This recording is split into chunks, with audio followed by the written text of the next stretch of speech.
Hey guys, Misuto here, and welcome back to Season 5 of the 100-Day Challenge, starring WX78, Skynet's younger brother.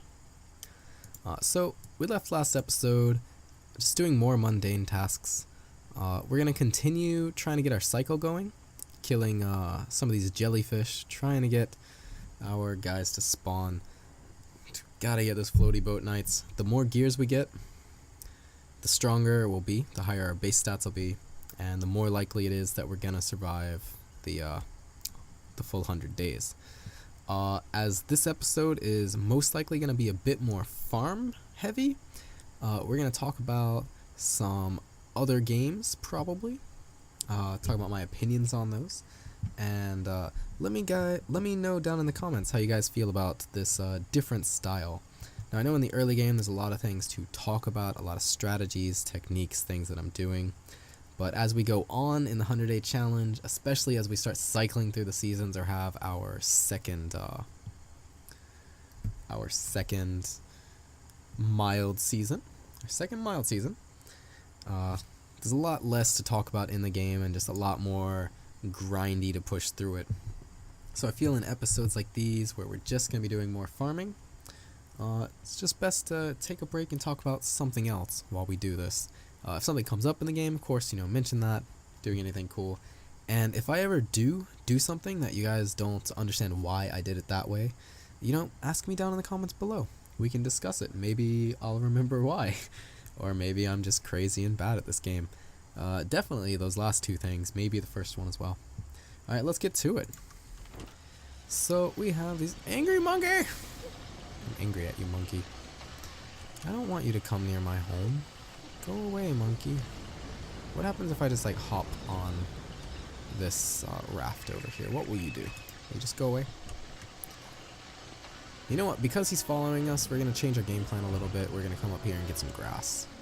We definitely want to kill these guys too. Actually, we want to kill all these guys. Oh my goodness. Okay. So let's see. What game can we talk about today? Well, recently I've been playing a lot of Pokemon Go and No Man's Sky. Now, both of those games I have enjoyed quite a bit. I do like them, so I don't want to be misconstrued on those points, but I do feel like there are a lot of flaws in them. Basically, neither of them feel like a complete game, and that's kind of the direction games are going nowadays. More because of early access, things like that, developers are able to put out incomplete games, and we're in a situation where we basically pay to test for them, which I don't believe is something that's great for the consumer and often leads to subpar experiences in games that otherwise would have been great if we would have just waited another 6 months for them to release it to the public. For instance, today let's talk about Pokemon Go in particular. I have quite a few hours on that.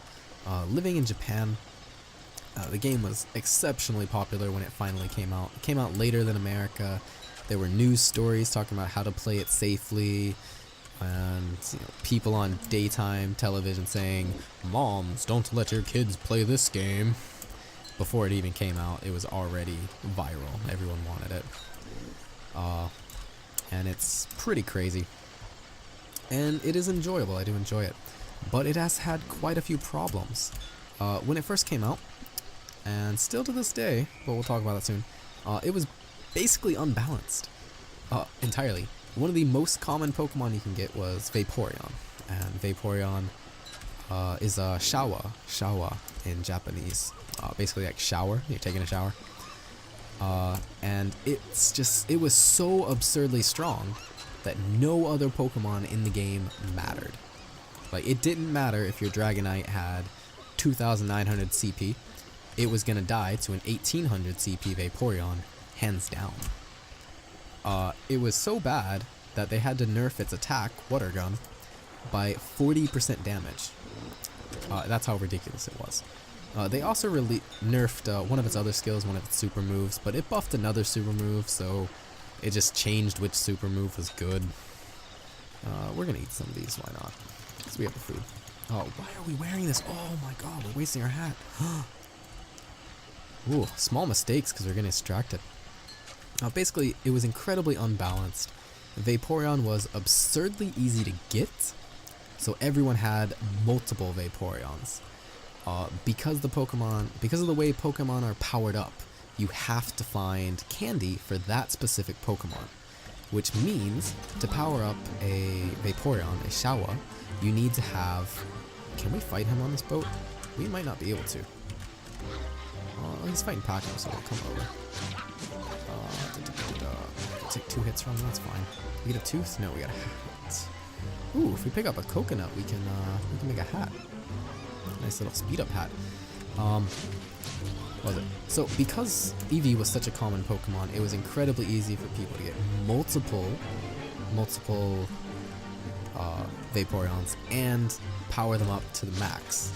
And because of that, there was no point in any other Pokemon. Somebody rare like Snorlax or Dragonite, who's very hard to get, is also very hard to power up. You need to find Dratini to get Dratini candy to power up your Dragonite. Otherwise, it's just going to sit there at whatever you caught it at. You also need multiple ones to evolve them. So this ship's basically dead. Let's dock it before we start getting soaked. And we will pop out. There we go. Pop that on. No, pop the Garland on because it's going bad. Because of that, it was just absurd. It was absurd. Every gym was basically Vaporeon on top of Vaporeon. Otherwise, it was a bad gym. Objectively, a bad gym. And everyone should feel bad for the Pokemon they put in there. And that wasn't very fun. So they nerfed Vaporeon by 40% and 40% DPS. And she's still basically the best Pokemon in the game because of the same problems. She's incredibly common. Everyone already has her. She has high base CP, which equates to having high damage.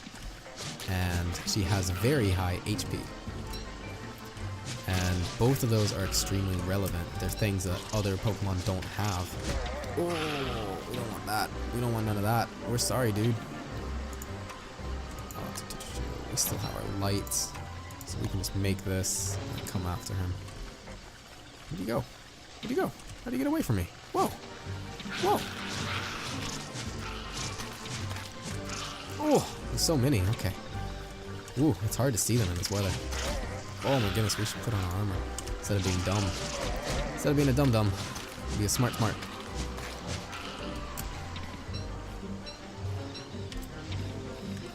Alright, so we're gonna use our mini-map to get back over here to our backpack. We took a lot of damage there that we didn't need to do, and we just ate a bacon and egg, so that's kind of sad.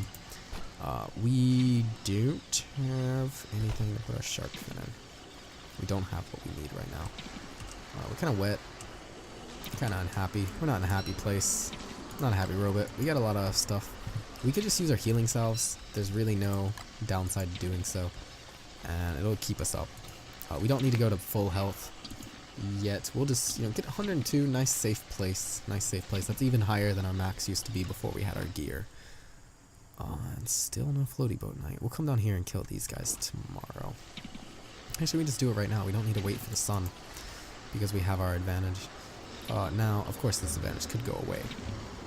Is it raining yet? Let's see. Let's get over here and kill these. So, the game still suffers from the same problem. Vaporeon is objectively the best Pokemon. Even after 40% damage nerf, like 40% DPS down, and you're still considered the best Pokemon. Because you're easy to power up. You're a convenient Pokemon in a game that otherwise makes it hard to power up your good ones. And that's also what led to cheaters being so strong. They were able to get multiple Dragonites because they were able to teleport around the world catching Dragonites and Dratinis. And, they actually had the candy to power them up, similar to how legit players were able to get Vaporeon. And since they did the nerf and they buffed a lot of the super attacks, some people like Executor are now considered fairly strong because he has Hyper Beam, and Hyper Beam lets him kill Vaporeon. That's basically why he's good. He has really high HP too, he has very high CP, higher than Vaporeon, and he has a super effective move, although the super effective move, not that good. The game only gives you 20% bonus damage for super effective, which is honestly a big problem in my opinion. Now I could be wrong. I could be wrong there. And we want to get a coconut. Let's pop this on, get on our umbrella. Let's go get a coconut. That way we don't waste our shark fin. I think we only need one. I think we need like one coconut, one root, one thingy. And of course these are all baby trees when we want the coconut. Wonderful. Okay, that's fine. We can't give the shark fin to... Can't trust him with a shark fin, he'll just eat it. That's true, you can't put any fish item in Pacom or he will eat it. So don't make the mistake I did in one of my first playthroughs and give him your super valuable swordfish. He's just gonna eat it like a jerk. Super jerk. And what are we gonna do here? We can get more of these. Right now, we're in a decent position. We'll leave this here. We could make more. These. We'll get some ice. I wish it would hail more. It's like hailing in these small bursts and I'm not really getting them. We want the free ice, basically. Oh, let's see. Pokemon Go. Basically, Vaporeon's too common, and it's because of the way the systems are made, though, that makes Vaporeon so strong. Her strength comes from her sheer convenience. You can have so many of her, and power them all up to max. Whereas, you may only have one Dragonite, you may only have one Arcanine, or two. You may only have one Executor with a good moveset. You have a 33% chance of getting Solar Beam on your Executor, which is the move that lets him counter Vaporeon. If he doesn't have it, he's still good, but he's just not able to beat Vaporeon. Exactly. Now, per se. We'll say per se. Technically, he can't beat Vaporeon. Now, if we look at the fact that the way the dodge mechanic works, the way the offense has a tremendous advantage, technically any Pokemon can beat any Pokemon. It doesn't matter. Do we have ice in here? We have ice, so we'll go ahead and find it straight up and put it in there. Put these on. We're going to hop out here and start killing some more, and we're going to try to get overcharged again, which means we're going to take some damage. And, ooh, do we want to do that, though? That's going to give us sanity damage. Sanity damage is the hard thing to do right now. And I don't think we want to. We have no easy way. We don't have any bananas. We have no easy way to... No, we could go to sleep, but then we're wasting overcharge, so... Catch 22 right there. Floaty Boat Knights, you will spawn one of these days, and I will kill you. Oh, let's just get over here. We're already overcharging pretty fast, but these waves are kind of fast too. Dodge them. Get out here. And yeah. So the way it works, the way you need candy to power up your Pokemon doesn't seem like a good method, but I don't actually have an opinion on how they could change that after it's already been this way. Like, if they changed it now, the whole candy system, then it would change the way the game works. Granted, candy's not usually what limits you on powering up your Pokemon, it limits you on evolving new Pokemon. What limits you in the late game powering up is Stardust, more than anything. And here's another shark. Oh, you're a jerk. We'll just take you out, take the damage on the boat. Nope. So there's always a 1 in 8 chance of getting a shark tooth from him. And he adds more damage towards this. No, we definitely don't. We don't want to be struck by lightning. Let's see, let's put this in here. Put this in here. What we can. We have so many. Let's just eat some of these. Oh, no. So this will fill us up. And of course, look at this. It's red, and it's still giving us the same stats. We're already at max. And can we... Ooh. I don't know how we can do this. Maybe if I put this here, that'll freshen that up. And then if I put this here, it'll freshen that up a little bit. Yeah, and then there's... Ugh. There's really no way. So, okay. Take this one. There we go. Got our thing sorted. Okay, so as for how to change it, I'm not 100% on that. One of the big things is just changing the way gym battles work. Super effective attacks clearly need to go up, in my opinion. Like, right now, counters aren't working. Jolteon should beat a Vaporeon, and she doesn't. Jolteon's HP is too low.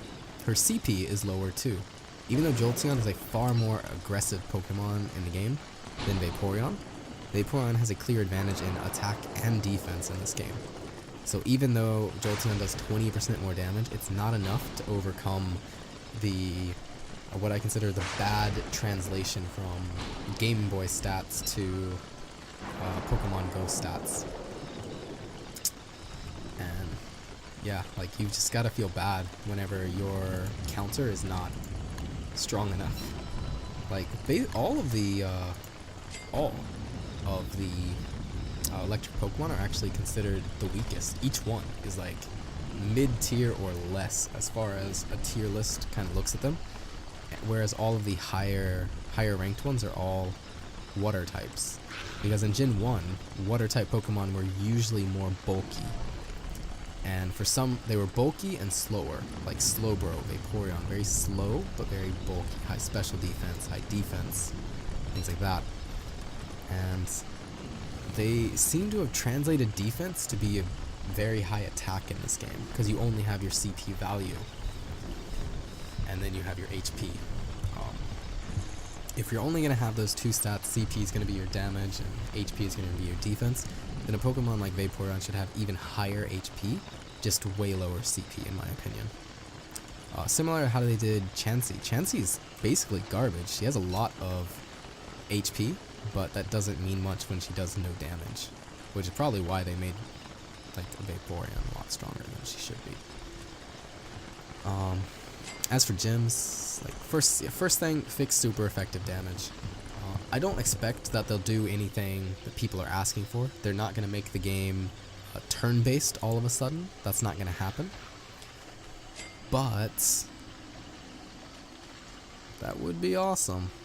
That would definitely, if they just went to the straight up Game Boy battle system, that would be pretty amazing. They're not going to, though. That's just not going to happen. Now, it's done raining. We're almost at the end of the night, so let's jump in our tent. We get hungry, that's fine. And then we can just eat our bacon and eggs. And a bunch of these, oh, these are the lowest ones. Spoiled food, still good. Still good. Eat all that up. We have tons of food, and that let us translate food into sanity. So, good exchange rate. Great exchange rate, actually. We need to... we're going to go back to killing. Man, these floaty boat nights have never taken this long on any other character. Did they actually spawn somewhere else and I didn't notice? 'Cause I don't know if they move once they spawn. Let's search around. Make sure we're not being dumb here. Ooh. No, I don't see them anywhere. I think they just haven't spawned. We've gotten like super unlucky. We must have rolled like an insanely high value. So we're going to go out hunting again. We're going to get some more of these. We're going to keep killing these jellyfish until the game gives me something stronger to fight. And this hat's getting pretty weak. We can use our sewing kit on it soon. I still have not looked up how much the sewing kit repairs.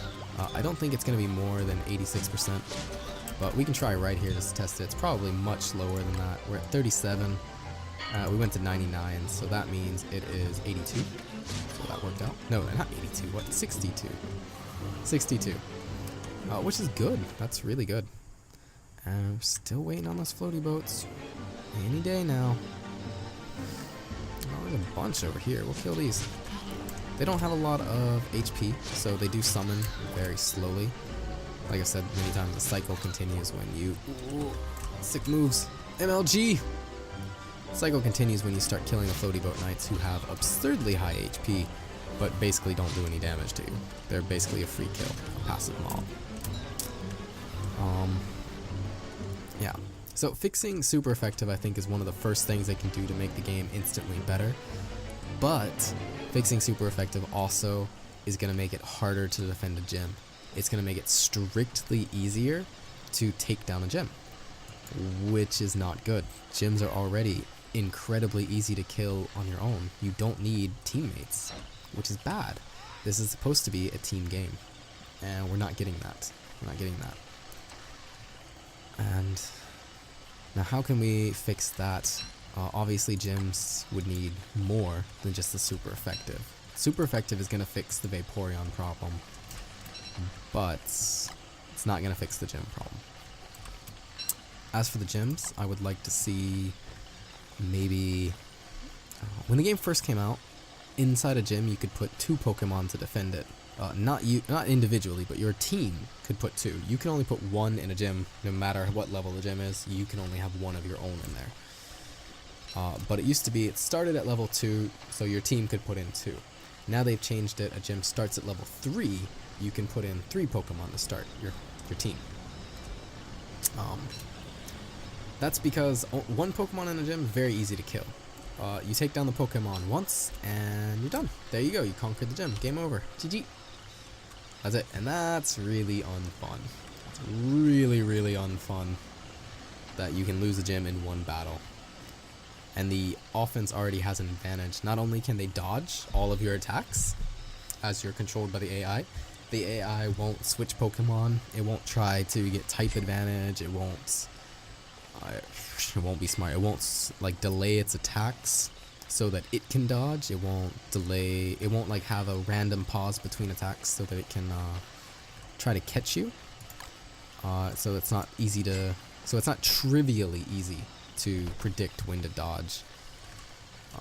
Man, these foods are about to go to rot. Any more of these I can eat? Just try to eat it as much as I can.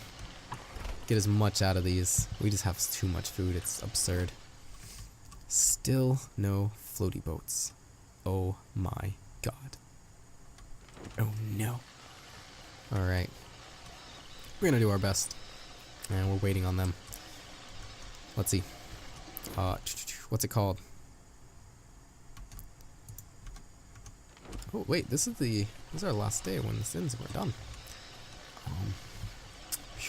Hurricane season almost done. We could hear from our friend Sealnado soon, but we could also just miss Sealnado. That can happen. And honestly, I'm okay with that. I don't super want the wind turbine. We're not going to be doing too much exploring on this character because we're going for that late game, which means we need to just play even safer than normal. Once we get towards our second mild season, it's going to be really easy to explore. The wind turbine would be good, but not something that's going to change our plan. It's not going to let us go and do this and that. Only thing it's going to encourage us to do is to go and get the volcano. Try and find that before summer. Otherwise, we can just run around and dodge that. Let's see. Even more of these spawn. We could kill them again. It's about to be dark, which means we should just stay home. We have our bubble, though. Not our boat, we have our light ore. Yeah, let's go fight those guys again. We need these gears to get online. Why is this taking so long? Oh my goodness. It's my hat. Here we go. Like, I don't think it should take this long. Maybe something's going on. I'm gonna have to like look up this mechanic again, see if I'm doing something wrong, because we've been doing this for like, last time we had a spawn was a long time ago.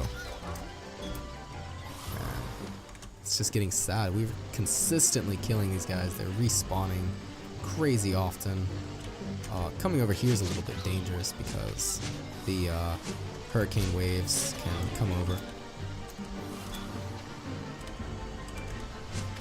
But that's okay. We like to play dangerous. They're currently going in the opposite direction, so that's fine. Anyone yet? No! Curse you, floaty boat knights! Curse you! So they'll spawn eventually. Here's another guy. He just respawned already. Let's take him down. This could be the guy that does it. This could be the guy who calls the cops on me. Oh well. We'll see. Eventually, they will spawn, and we will be happy.